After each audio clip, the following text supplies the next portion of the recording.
Hello, and welcome to episode 28 of the Pos-cast with Rabbi Shmuel Posner. I'm your host, Seth Hellman. Rabbi, how you doing today?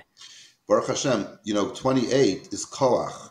And what the Jews need today, literally in Israel, they need koach. They're in the middle of a battle. And we need koach. We give them power by doing our mitzvahs and studying Torah and being proud Jews, which is why we have Netanel with us today to talk about Jewish pride. Oh, you were supposed to introduce him, sorry. Well, as the rabbi has said, if you are listening and not watching, we do have a third person on the Pos-cast yet again. I think that makes, 3 weeks in a row, 4 weeks in a row, something like that. So, yeah, we're keeping a good little streak going here. We have Nathaniel Crisp, who's a student over at Yale. I'm sure you've seen him somewhere on social media at some point, which we'll get to that a little bit later. But Nathaniel, how are you doing today? I'm doing well, Baruch Hashem. Thank you. So tell us a little bit about yourself. What's the background? Where are you from? You're very clearly Jewish, but what's the life there? I think you might be one of the first people we've had on here that didn't potentially, I'm guessing, hopefully, start off as like needing to find your way in. Well, yeah, so absolutely. I would say, everybody's on their own journey, so I'm definitely on mine as well. But in terms of background, my name is Nathaniel Crisp. I'm currently a junior here at Yale University studying U.S. history with a concentration in colonial America. I'm particularly researching the impact of Jewish mysticism or Kabbalah on the founding of America. So that's kind of a passion of mine. But I was born in Jerusalem, Israel, so I'm a dual citizen. I'm a proud Israeli citizen. Lived in Florida and grew up mostly outside of Philadelphia and Lower Merion. I've spent the last 9 years in the state of Vermont living with my wonderful family there. Very small community. We live in the small town of Danby, but it's a beautiful place. And I'm actually on my father's side, 10th generation Vermonter, so it's really nice to return to my roots in that location. And then most recently, of course, once again, I'm a student here at Yale. I'm born and raised Chabad Orthodox Jew, and very proud to say so. And yeah.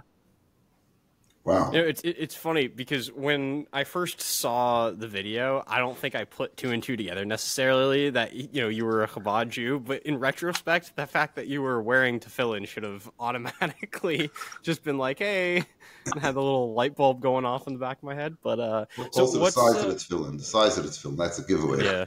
Yeah. What's life been like so far at Yale? I mean, obviously there's a lot going on right now, but kind of before this, what was your Jewish life like over there? Absolutely. So, when I was approaching the college application process, main or key facet of that was definitely Jewish life on campus. As I mentioned, my town, for context, has about 1,300 people, almost none of who are Jewish. So a very small community. And so when I was approaching kind of college applications, I was looking for a school that would very much expand upon that. And I found that to be Yale, in which Jewish life, generally speaking, I think is some of the strongest that you'll see around the country. We have some really remarkable and fantastic resources and community centers here on campus.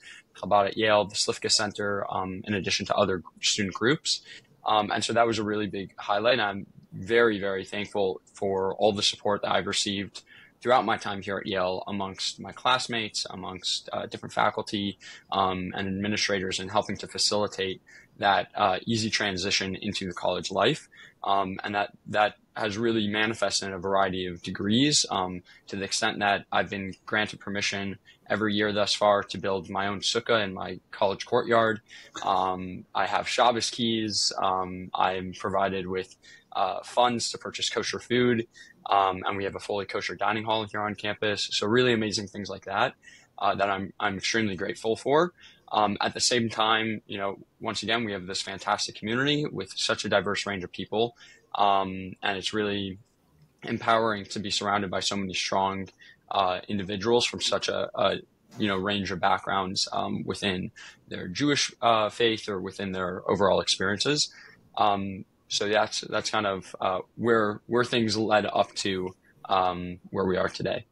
So Nathaniel, that's amazing. I love the sukkah. I mean, that's amazing. I think there's 20 sukkahs up. But one of the things we do on the Pos-cast is we do name drop. So it's okay to say that my nephew Meir Chaim is the Chabad rabbi. I'm very proud to say so. We are very, very fortunate to have Rabbi Meir Chaim Posner. I don't know if I should say the best or the second best, Rabbi Posner, but don't get involved in the family. Just mention and move on. Okay. Absolutely. We're gonna have to spend an entire Pos-cast at some point going through a ranking. I need a list of every single Posner on campus, and then we could do a series on that. Like it'll be like half a dozen Pos-casts if you want to go with the whole family. You're going to be hard pressed to find a bad one, though. So okay, so just mention that. Right, move on.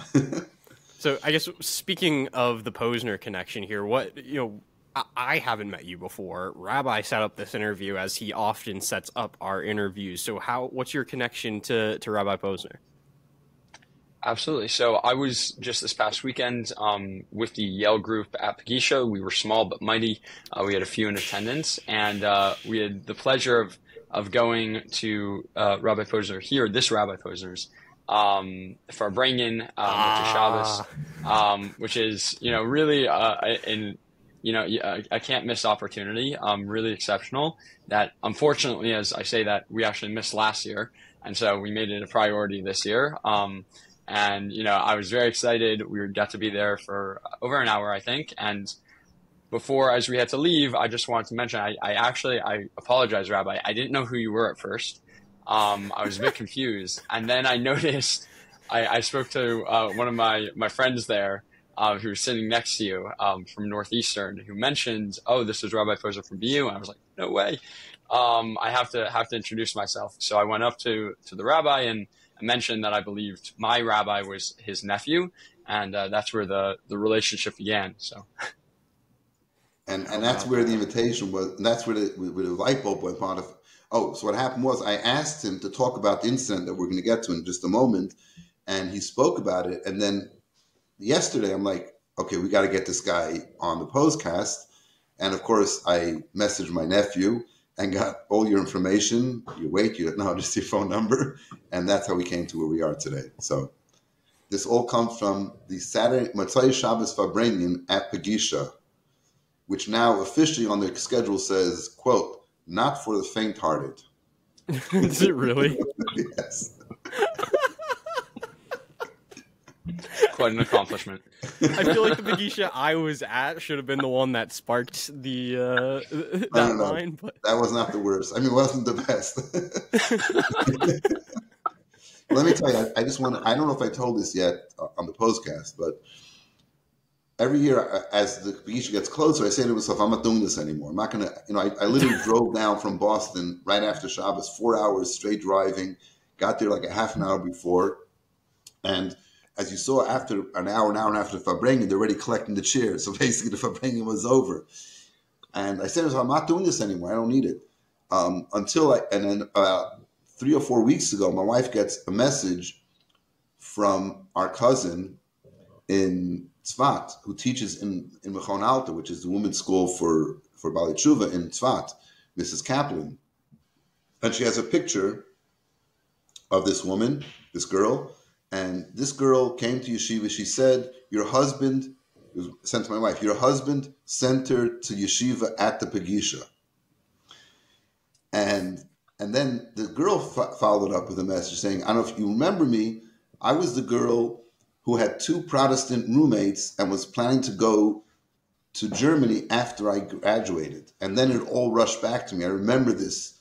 I don't remember exactly what I said to her, but I probably could make it up now and be exactly what I said then, which was like you have 2 Protestant roommates, that's enough non-Jewish influence. And after you graduate, you're going to Germany, you need to go to yeshiva. And I really gave her, I made the case in the manner that is done at the Motzei Shabbos Farbrengen. And lo and behold, and I forgot about it because most of the people at the Farbrengen, I don't even know who they are. And I say what I say, and sometimes years later I find out, and I'm going to end with this. If you go to Chabad.org and you type in Shliach, you're going to come up with a picture of the Motzei Shabbos Farbrengen, where I'm sitting there. Dov Wagner, another name drop, a good friend of mine at USC in California, is sitting behind me, and there's a kid sitting next to me.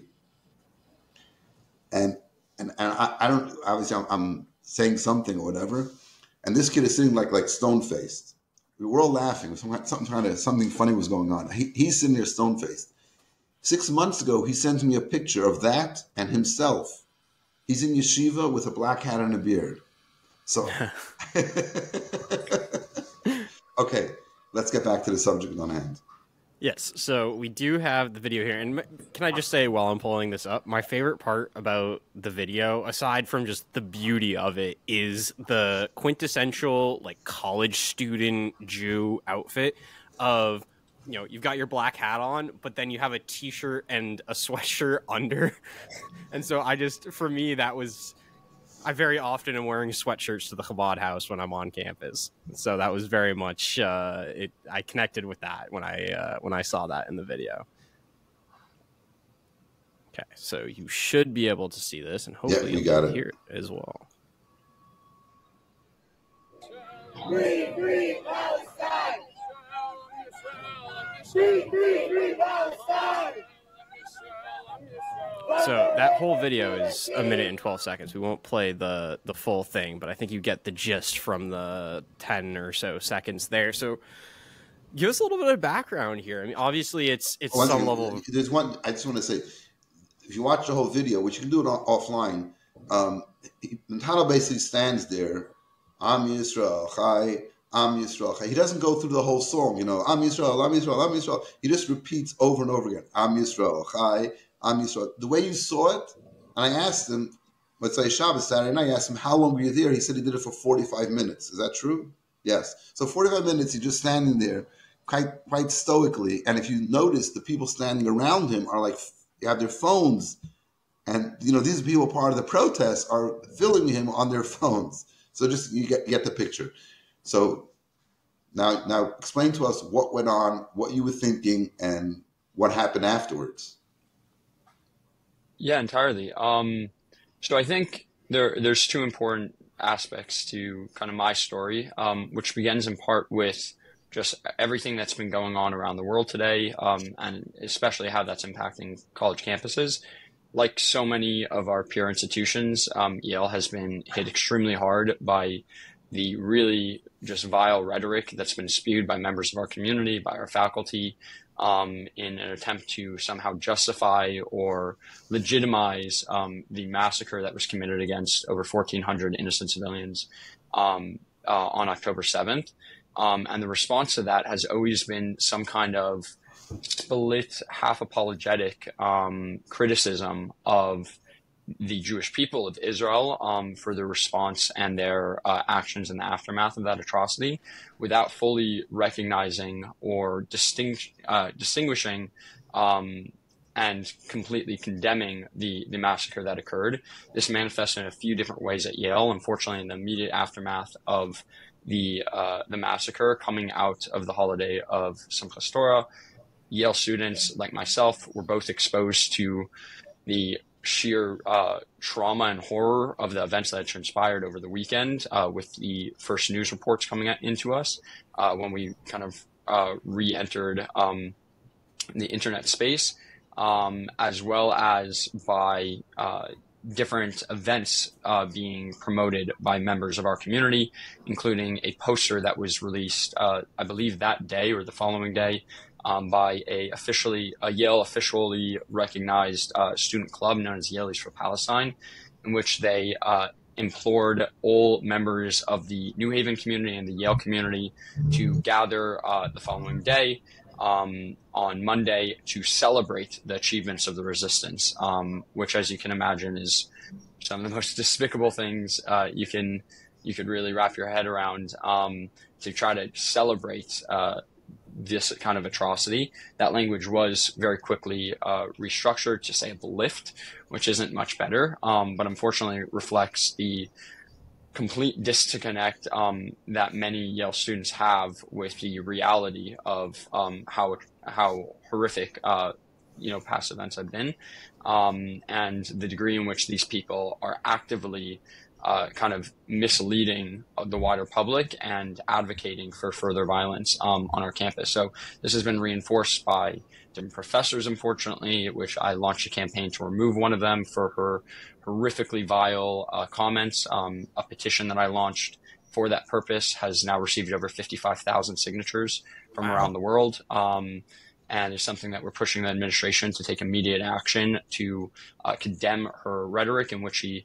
basically attempts to explain that all that resistance is justified for the Palestinians in the aftermath of this massacre. She says no Israelis are civilians, and uses other language to celebrate the atrocities of October 7th. So that was kind of where my actions took place or began in their inception in terms of real advocacy here at Yale. I've always been, of course, very involved within the Jewish and Israeli communities here on campus, but this is where, the line was crossed, and I felt somebody had to take a stand.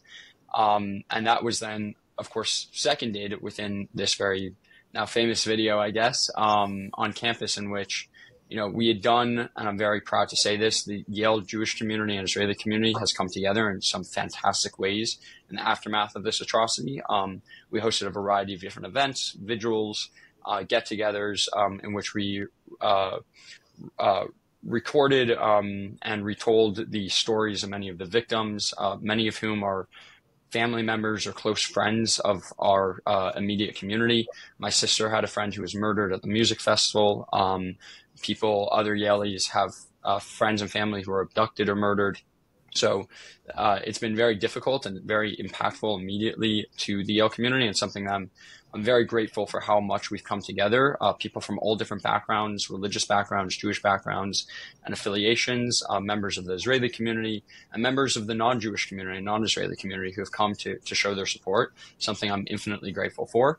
But at the same time, that's been met, of course, by these horrifically anti-Jewish, and I would argue entirely anti-Semitic events that have been promoted here on campus, with marches and protests and celebrations against the Jewish people in the state of Israel. And I was made aware of this particular event that was going to be happening. I believe this was last Wednesday, the night before, and somebody had brought it up to me. And there was no kind of organized response from the Jewish community on campus, which at first I wasn't really so surprised by. I felt, we don't have to keep legitimizing these events. But then the following morning, I had kind of a change of heart, particularly because of a conversation I had the previous night with a fellow student of mine, who in our dialogue basically warned me that I have to be careful. And it was a very genuine kind of compassion and care for me in saying, you're a much bigger target than I am with how you dress, with your yarmulke and tzitzis. So, I'm being careful, but you really have to keep an eye out and just be safe.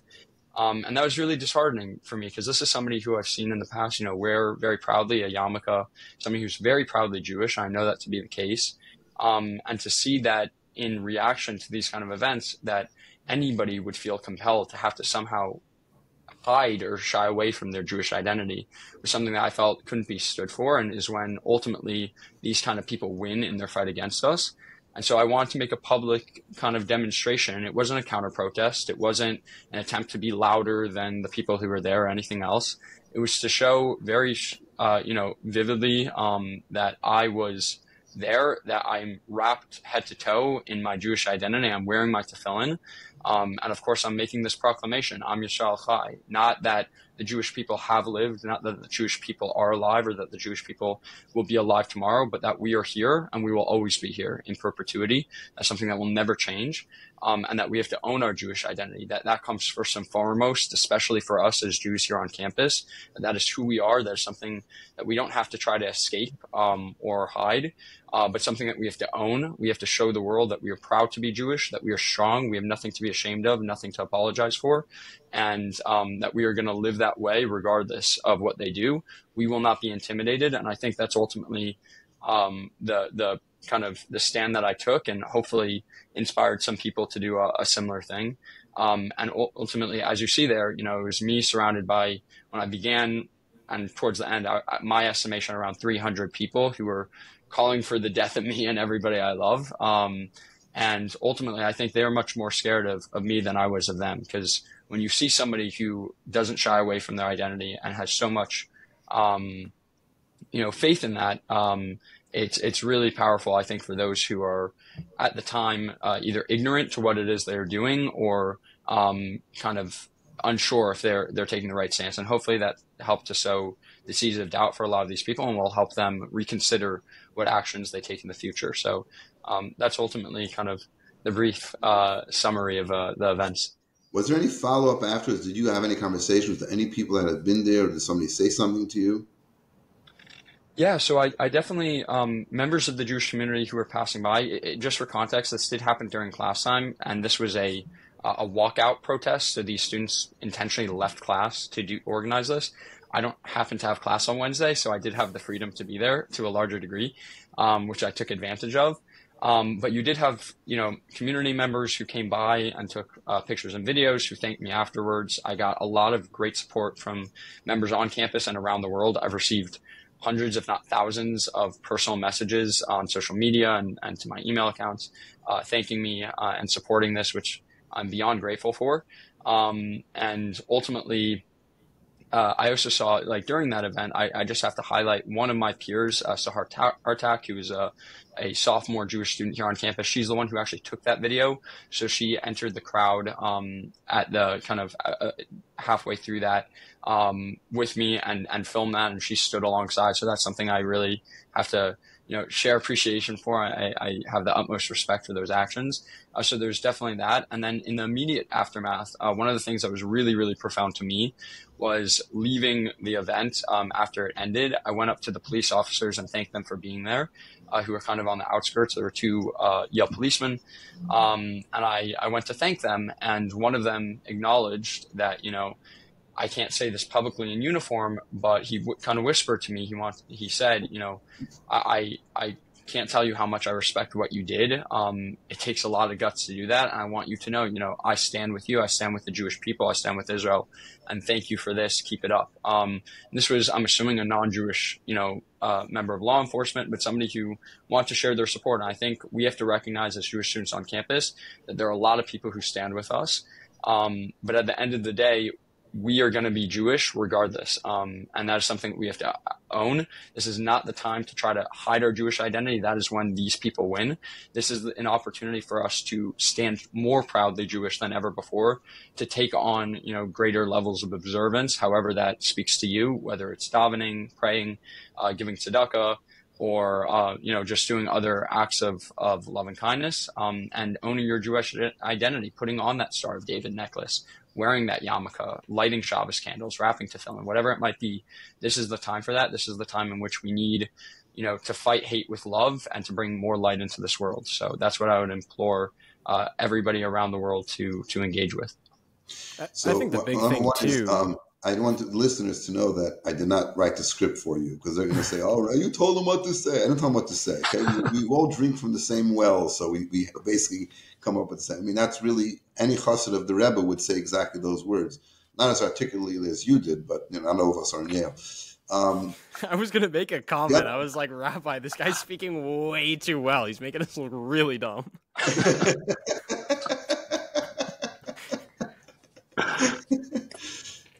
What would you answer to the point of, aren't you concerned about your safety? What would you say to a mother or father who's 1,000 miles away from their kid at college and would say, no, don't do what he did. That's dangerous.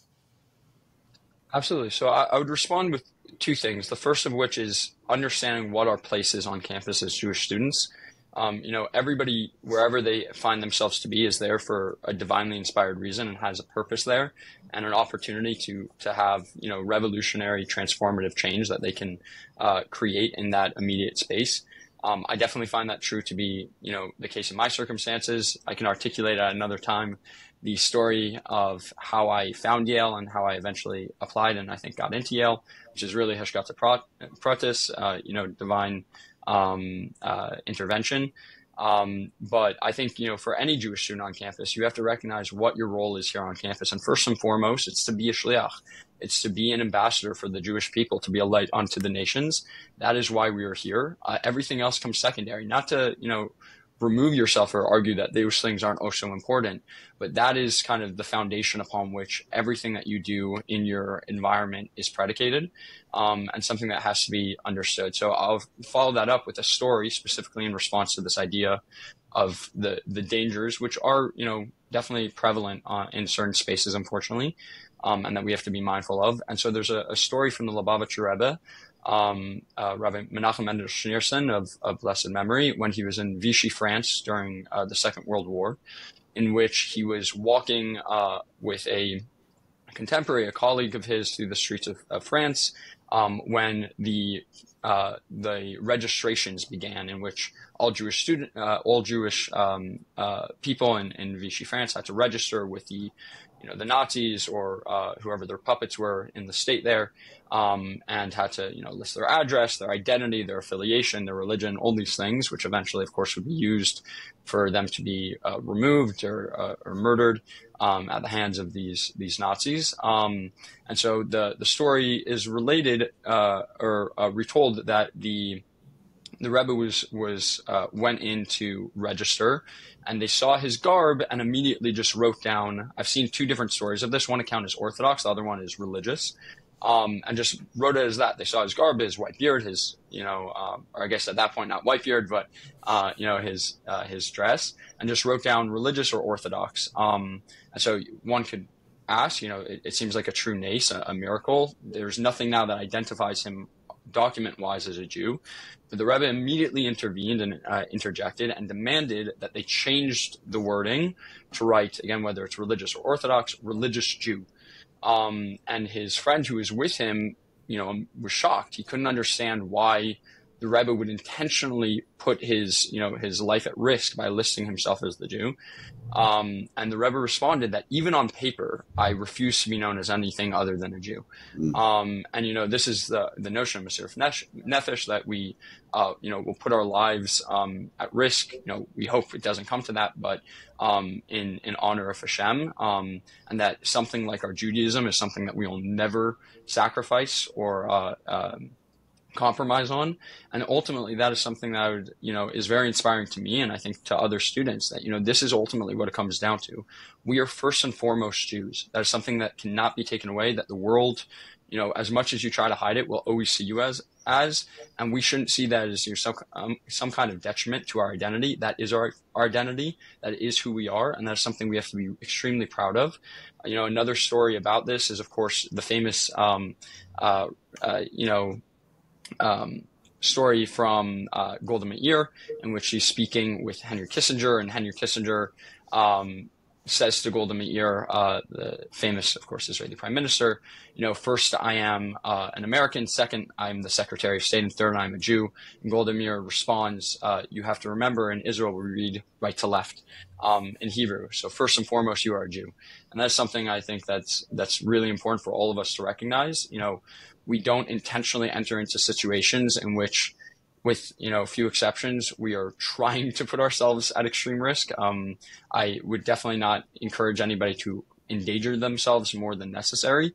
But I truly believe, and this was what I was trying to set in as an example in the action that I took, that when you're proudly Jewish, when you demonstrate that you have nothing to be afraid of, that's when these people are not only intimidated, but really inspired, and when you're the safest. Ultimately, Hashem is with us. We're never alone.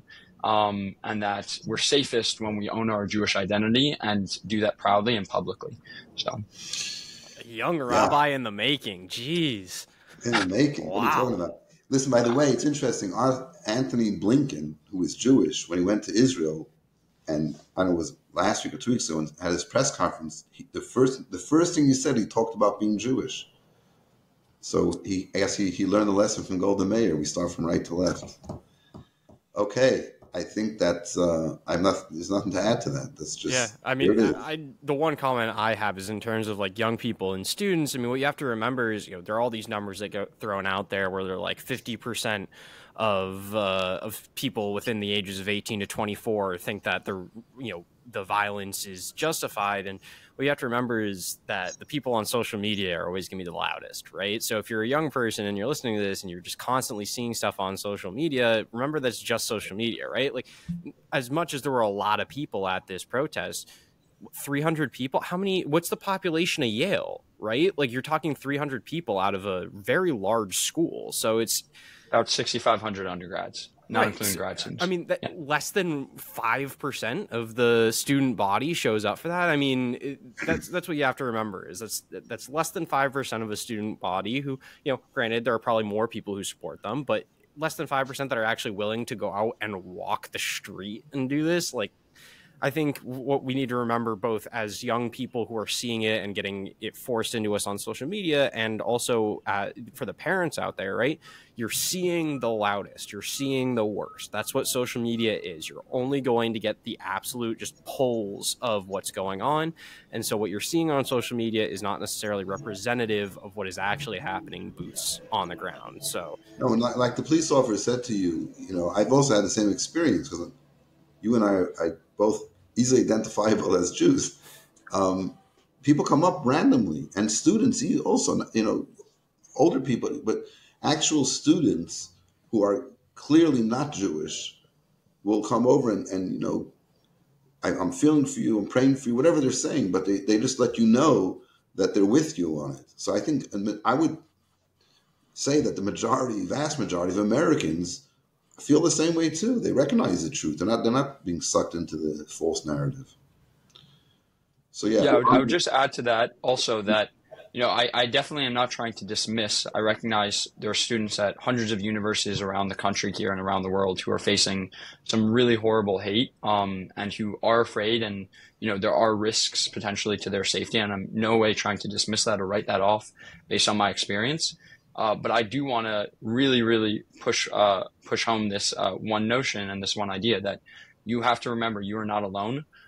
You are never alone. There are people around the world who stand with you, who support you, and that we are a community, we are a family, and Am Yisrael Chai. That is what we stand for, and that is what we will always be. There we go. Beautiful. Beautiful. So as we end off episode 28 of the Pos-cast, Rabbi has made a song choice. Believe it or not, the rabbi understands what music is. Why?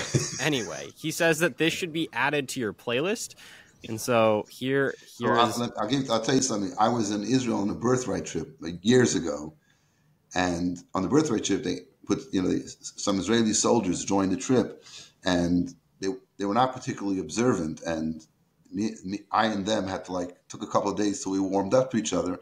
And I remember we were singing this song around. We were in the south somewhere, and we were standing around a bonfire, and we had our hands on each other's shoulders, and we were singing this song. And to me, I'll always remember standing between two secular, quote-unquote, secular Chiloni Israeli soldiers talking about our trust in Hashem.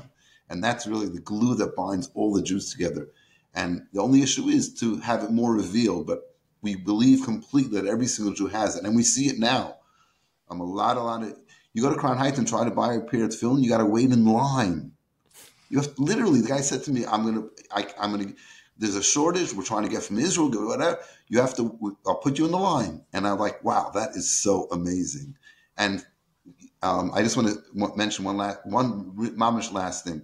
We talked about the month challenge of putting on tefillin. So we got our first two pair, and we have one person wearing them already. The other one's a lefty. Got to find a lefty for that one, for the other one. And I got a phone call from a good friend. I won't drop his name. You'll see why in a second. And he said, I was sitting with my wife. We were listening to the Pos-cast. And listen to it with your wife. And he said, we were talking about the challenge to put on film. We thought it's so beautiful. We wanted to know if we could sponsor a pair of tefillin. And I'm like, wow, yeah, for sure. And so I'm just letting people out there know that there's three more pairs of film coming today. Last week's two pairs that came are already covered. So one pair of the three coming today are covered. So the two more film that are ready for a sponsor, you can dial, or you can call, text, or email, but hurry up before the offer is gone. All right, wonderful.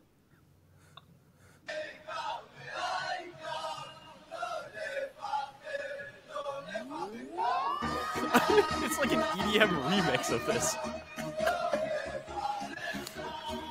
בכל מקום, כל הזמן, יש לכולנו מגדול ועד קטן, ימים יפים וגם פחות, וביניהם תשובה לכל השאלות. יש אלוהים אחד גדול, ובעולם הזה נותן לנו הכל, בין אפלה לקרן אור. את הנתיב אנחנו רק צריכים לבחור, וזה ידוע, חיים למתנה, הכל צפוי והרשות נתונה.